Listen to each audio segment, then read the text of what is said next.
हम सब कभी ना कभी किसी तीर्थ स्थान पर स्नान करने जरूर गए होंगे।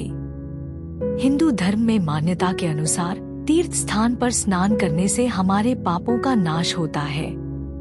लेकिन क्या आप जानते हैं कि ऐसा कौन सा तीर्थ स्थान है जो इन सब में उत्तम है? आइए जानते हैं ऐसे तीर्थ के बारे में जिसकी महिमा स्वयं श्री राम ने बताई है। एक बार लक्ष्मण जी तीर्थ यात्रा जाने के लिए श्री राम जी से प्रार्थना करने लगे। श्री राम जी ने यात्रा करने के लिए आज्ञा दे दी। आज्ञा देने के बाद श्री राम जी मुस्कुराने लगे।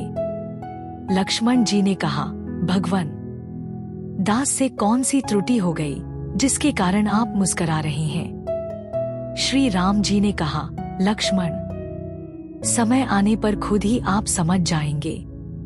लक्ष्मण जी तीर्थ यात्रा जाने के लिए तैयारी करने लगे। गुरुदेव श्री वशिष्ठ जी ने यात्रा का मुहूर्त श्रावण शुक्ल पक्ष पंचमी का निकाला। मुहूर्त के अनुसार सूर्योदय के पहले प्रस्थान करना था। लक्ष्मण जी को तैयारी करते करते रात्रि का काफी समय हो गया। लक्ष्मण जी सोचने लगे, आज प्रात ब्रह्मा मुहूर्त में यात्रा करनी है। यदि अब विश्राम करूंगा तो विलंब होगा। अब ब्रह्मा मुहूर्त भी होने वाला है, अतः पहले जाकर श्री सरयू जी का स्नान कर लेता हूँ। ऐसा निश्चय करके स्नान करने के लिए लक्ष्मण जी सरयू के किनारे पधारे। वहाँ बहुत प्रकाश हो रहा था। राजघाट पर हजारों राजा महाराजा स्नान कर रहे थे और संध्या करके आकाश मार्ग से चले जा रहे थे। लक्ष्मण जी सोचने लगे, कोई राम नवमी का पर्व नहीं, कोई उत्सव विशेष नहीं, फिर इस ब्रह्मा बेला में इतनी भीड़ कैसे इकट्ठा हो गई? लक्ष्मण जी यह दृश्य देखकर लौट आए। श्री राम ने पूछा, लक्ष्मण, आज आपके तीर्थ यात्रा जाने का मुहूर्त था, परंतु आपने अभी तक स्नान ही नहीं किया। लक्ष्मण जी ने कहा, भगवान, आज मैंने एक आश्चर्यमय घटना सरयू जी के किनारे देखी और राम जी को सारी घटना सुना दी। श्री राम ने कहा, लक्ष्मण, आपने उन लोगों से पूछा नहीं कि आप कौन हैं, कहाँ से पधारे हैं?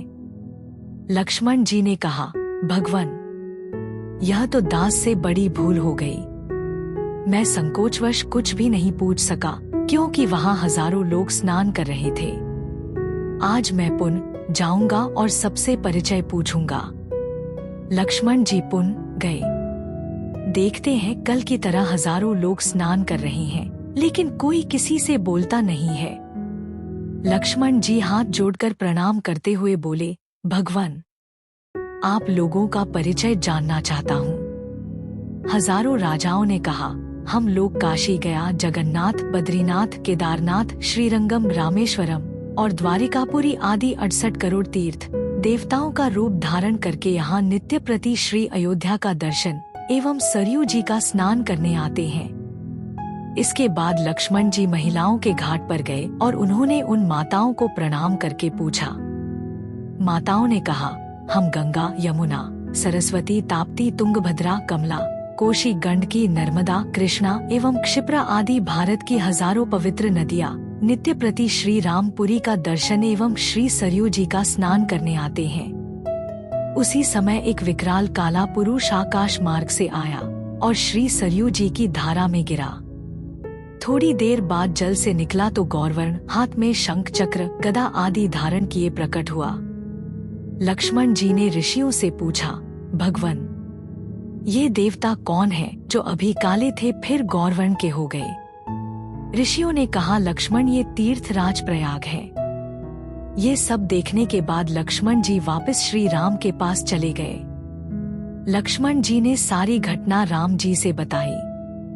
श्री राम जी ने कहा, भैया लक्ष्मण, इस पुरी के दर्शन एवं स्नान हेतु 68 करोड़ तीर्थ अयोध्या में आते हैं और आप अयोध्या छोड़कर अन्य तीर्थों का दर्शन करने जा रहे थे। इसीलिए जब आपने मुस्कुराने का कारण पूछा था तब मैंने कहा था उचित समय पर आप स्वयं जान जाएंगे।